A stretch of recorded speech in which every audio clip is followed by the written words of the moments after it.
Tervetuloa Analytiikan 7. videotutoriaaliin. Tässä osassa jatkamme analyysiä. Perehdymme tarkemmin tulosten ajamiseen graafisen muotoon, graafien muokkaamiseen sekä tallentamiseen PowerPointiin. Aloitamme jälleen valitsemalla analysoitavan kyselyn ja sen jälkeen menemällä kohtaan analysointi. Kysymyksiä pääsee tarkastelemaan graafisessa muodossa muutamalla eri tavalla. Voi esimerkiksi mennä yhteenvetoraporttiin ja sieltä valita halutun kysymyksen tai ryhmän klikkaamalla sitä. Toinen tapa on mennä takaisin analysoinnin päänäkymään ja valita sieltä haluttu kysymys tai ryhmä.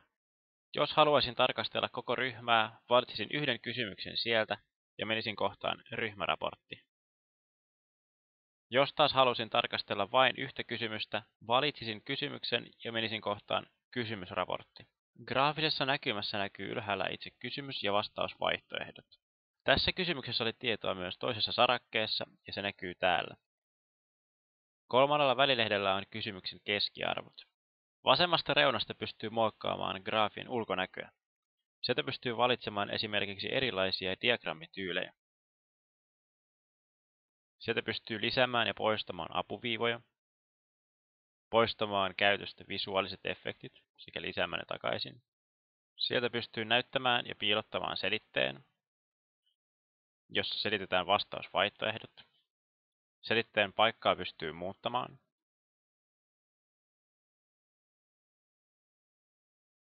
Sieltä pystyy näyttämään ja piilottamaan kyselyn otsikon ja päivämäärän ja jopa muuttamaan datapisteiden tekstien suunnan. Tämän alapuolelta pääsee muokkaamaan lisää kyselyn asetuksia. Voi esimerkiksi valita, näyttääkö kysymyksen tiedot prosentteina vai numeroina.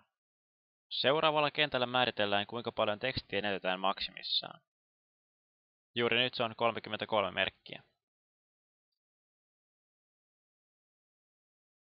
Mikäli haluaa varmasti koko tekstin näkyviin, voi tämän kentän jättää tyhjäksi. Seuraavassa kentässä määritellään, missä vaiheessa tulee rivin vaihto. Seuraava kenttä on dp-muoto, jossa määritellään, kuinka monen desimaalin tarkkuudella tulokset halutaan. Tämän jälkeen tulee skaala mistä mihin, joka näkyy täällä, jonka jälkeen tulee otsikko, jossa määritellään, mikä teksti näkyy täällä. Ja tämän jälkeen kenttä, jossa määritellään alhaalla näkyvä viesti. Ja lopuksi pystyy vielä määrittelemään, minkä kokoisen graafin haluaa pikseleinä.